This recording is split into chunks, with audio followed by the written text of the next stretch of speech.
ये बात है 1996 की, जब एस्कॉर्ट नाम के एक म्यूचुअल फंड की शुरुआत हुई। एस्कॉर्ट म्यूचुअल फंड लोगों के अंदर ज्यादा फेमस नहीं हो पाया। अब फेमस इसलिए नहीं हो पाया क्योंकि उन लोगों के मुताबिक अच्छा रिटर्न नहीं दे पा रहा था, उसका AUM asset under management grow ही नहीं कर रहा था। इस वजह से लोग उसके ऊपर भरोसा करना बंद कर दिए थे। बट असली कहानी स्टार्ट होती है 2018 से।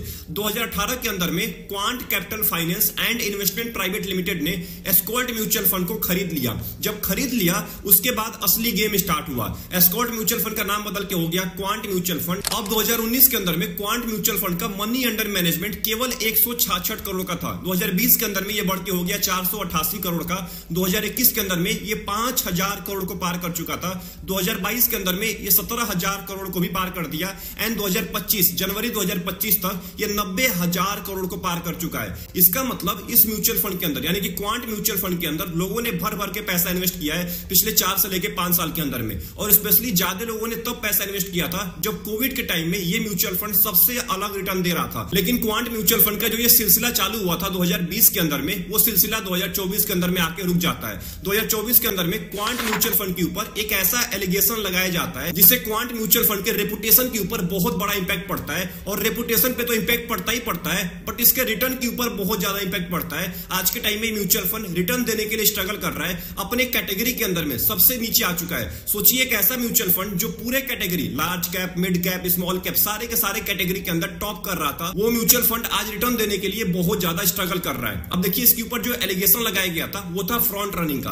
अगर आपको फ्रंट रनिंग के बारे में नहीं आइडिया है तो मैं आपको सिंपल भाषा में समझा देता हूं। अब मान के चलते हैं क्वांट म्यूचुअल फंड के अंदर कोई इंप्लॉय है जो पहले से काम करता है क्वांट म्यूचुअल फंड के अंदर, जिसको पहले से पता है कि क्वांट म्यूचुअल फंड का कहां पे ऑर्डर प्लेस होता है, कहां पे नहीं होता है। तो क्या करेगा ना कि अपने किसी जान पहचान के पर्सन को, अपने किसी रिलेटिव को या अपने किसी दोस्त को पहले से खबर कर देगा कि क्वांट म्यूचुअल फंड इस कंपनी के अंदर ऑर्डर प्लेस करने वाली है। अब इसका फायदा क्या होता है ना कि जो बड़े बड़े म्यूचुअल फंड होते हैं वो 100 रुपए 200 रुपए तो इन्वेस्ट करते नहीं है, वो 1000 करोड़ 2000 करोड़ एक ही बार इन्वेस्ट करते हैं कंपनी के अंदर में। अब इससे फायदा क्या होता है कि कंपनी का जो शेयर का प्राइस होता है ना वो शॉर्ट टर्म के लिए थोड़ा सा ऊपर चला जाता है। अब इसका फायदा वो जो रिलेटिव है, जो इस एम्प्लॉय का रिलेटिव है, वो फायदा उठा लेगा। अब जो जान पहचान वाला पर्सन है वो पहले से ऑर्डर प्लेस करके बैठ जाएगा उस कंपनी के अंदर। उसके बाद जब quant mutual fund order place करेगी 1000 करोड़ का 2000 करोड़ का, तो उस कंपनी के शेयर का प्राइस थोड़ा सा ऊपर जाएगा, जिससे उस पर्सन को ज्यादा फायदा हो जाता है। वो पर्सन वहां से प्रॉफिट बुक करके बाहर निकल जाता है। अब इससे म्यूचुअल फंड के इन्वेस्टर्स के रिटर्न के ऊपर कोई भी इंपैक्ट नहीं पड़ता है। इससे इंपैक्ट पड़ता है केवल फंड के रेपुटेशन के ऊपर, फंड मैनेजर के रेपुटेशन के ऊपर।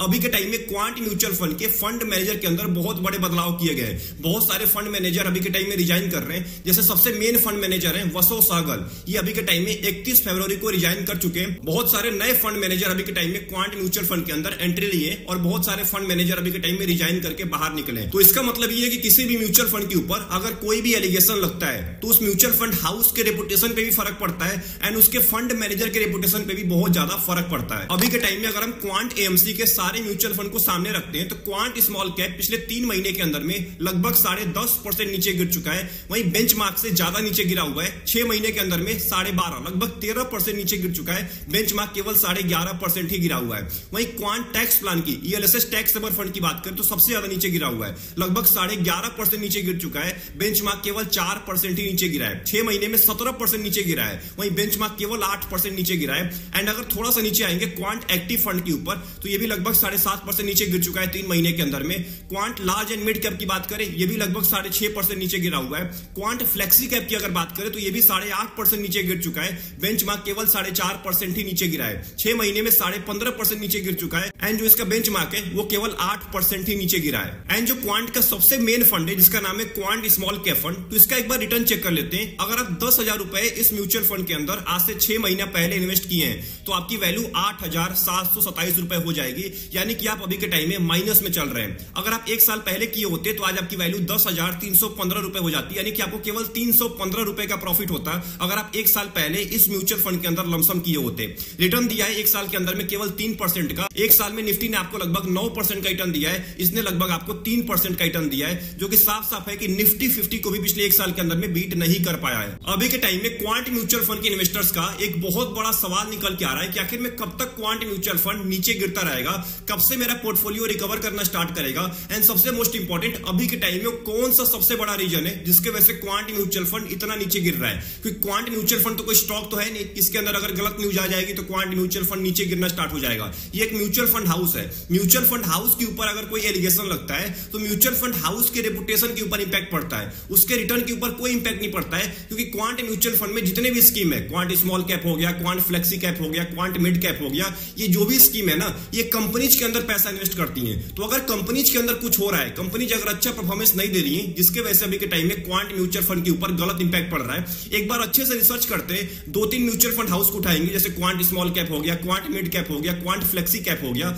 और देखते हैं कि आखिर में इसके पोर्टफोलियो के अंदर क्या बदलाव किए गए। एंड सबसे मोस्ट इंपॉर्टेंट, इसके होल्डिंग के बारे में जानना अभी के टाइम में मोस्ट इंपॉर्टेंट है, तभी आपको समझ में आएगा कि आखिर में क्वांट म्यूचुअल फंड में इतनी बड़ी गिरावट क्यों देखने को मिल रही है। सबसे पहले मैंने क्वांट स्मॉल कैप फंड को लिया है, इक्विटी के अंदर 93% पैसे को इन्वेस्ट कर रहा है, जिसमें नंबर ऑफ स्टॉक्स 90 होने वाले, 90 कंपनीज के अंदर आपके पैसे को डाला जाएगा।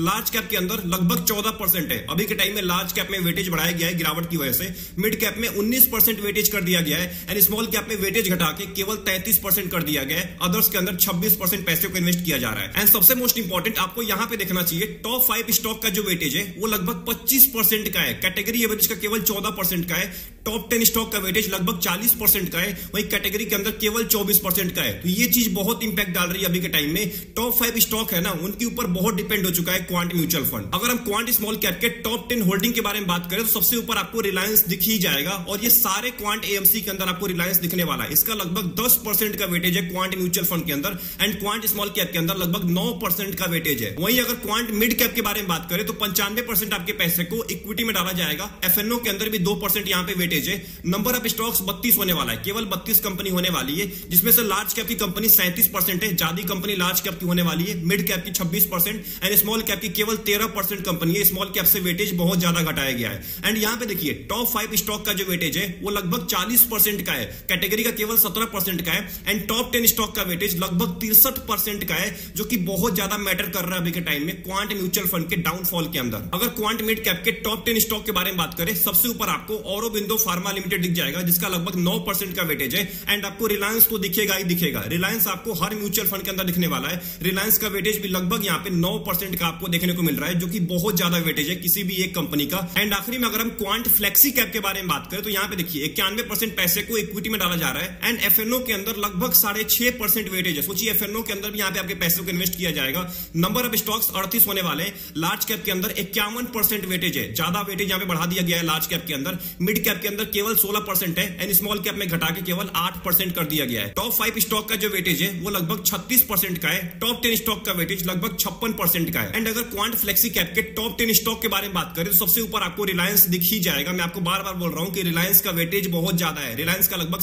9.5% का वेटेज है क्वांट फ्लेक्सी कैप के अंदर, जो कि अगर रिलायंस नीचे गिरता है तो बहुत बड़ा इंपैक्ट पड़ता है अभी के टाइम में क्वांट म्यूचुअल फंड के ऊपर। मैं आपको क्यों तभी से बोल रहा हूं कि रिलायंस की वजह से अभी के टाइम में क्वांट म्यूचुअल फंड के अंदर एक भारी गिरावट देखने को मिल रहा है। आपको एग्जांपल आपके स्क्रीन के सामने साफ साफ दिख रहा होगा, यहां पे देखिए जुलाई महीने से, यानी कि पिछले साल जुलाई महीने से लगातार रिलायंस का जो शेयर प्राइस है वो नीचे गिरता जा रहा है, और लगभग यहां पे 20 से 21% नीचे गिर चुका है। ये तो और ज्यादा नीचे गिर गया था, बट अभी के टाइम में थोड़ी सी रिकवरी हुई है, तो लगभग 21% अभी के टाइम में जुलाई महीने से लेकर अभी तक डाउन चल रहा है। तो आप कैसे उम्मीद लगा सकते हैं कि जिसका 10% का वेटेज है जिस म्यूचुअल फंड के अंदर, वो म्यूचुअल फंड ऊपर जाने वाला है, अगर उसका 10% वेटेज वाला स्टॉक नीचे गिरता जा रहा है। तो अगर आप एक क्वांट म्यूचुअल फंड के इन्वेस्टर हैं और अभी के टाइम में आप बहुत ज्यादा परेशान चल रहे हैं कि आखिर में क्वांट म्यूचुअल फंड कब से रिकवर करना स्टार्ट करेगा, तो एक बात का ध्यान रखिएगा, जिस भी आप क्वांट एएमसी के अंदर पैसा इन्वेस्ट कर रहे होंगे, क्वांट स्मॉल कैप के अंदर, क्वांट फ्लेक्सी कैप के अंदर, क्वांट मिड कैप के अंदर, जो भी आपका म्यूचुअल फंड होगा, उस म्यूचुअल फंड की आप होल्डिंग को जाके चेक करिए। अगर आपके होल्डिंग के अंदर रिलायंस इंडस्ट्री दिखेगी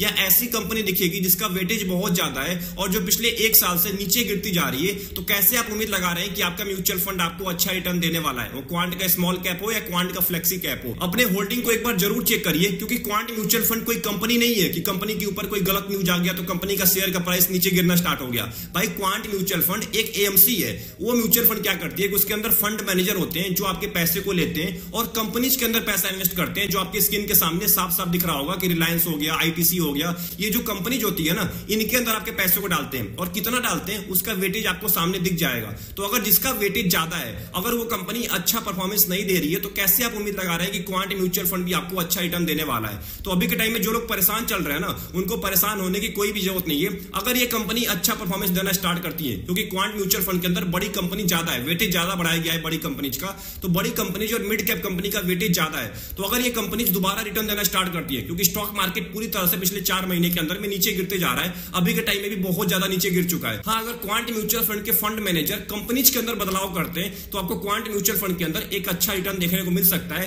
नए फंड मैनेजर आए हुए, अब इसके ऊपर डिपेंड करता है कि वो फंड मैनेजर कैसे अप्रोच अपनाते हैं, कैसा इन्वेस्टमेंट अप्रोच अपनाते हैं। अगर वो रिस्की अप्रोच अपनाएंगे तो ऑब्वियस सी बात है रिस्क ज्यादा होने वाला है, और रिस्क ज्यादा होगा तो ऐसे ही आपको गिरावट भी देखने को मिलेगा और आपको रिटर्न भी ज्यादा देखने को मिल सकता है। आपने अगर नोटिस किया होगा, जिस दिन रिलायंस का शेयर का प्राइस ऊपर जाता है उस दिन क्वांट म्यूचुअल फंड भी आपको अच्छा रिटर्न देता है, क्योंकि रिलायंस इंडस्ट्री का वेटेज लगभग 10% का है। तो ऑब्वियस सी बात है ना, रिलायंस ऊपर जाएगा तो क्वांट म्यूचुअल फंड भी ऊपर जाने वाला है। तो आई होप आपके सारे डाउट खत्म हो गए होंगे। अगर कोई भी डाउट चल रहा है आपके माइंड में, कमेंट बॉक्स खाली पड़ा हुआ है, कमेंट बॉक्स के अंदर टाइप करना मत भूलिएगा। आपको पैनिक होने की कोई भी जरूरत नहीं है, पैसा इन्वेस्ट करते रहिए। जब उसके कंपनीज अच्छा परफॉर्मेंस देना स्टार्ट करेंगी, ऑब्वियस सी बात है क्वांट म्यूचुअल फंड भी अच्छा परफॉर्मेंस आपको देने वाला है। मिलते हैं एक और नई वीडियो में, तब तक के लिए अपना ध्यान रखिए। Best of luck, take care.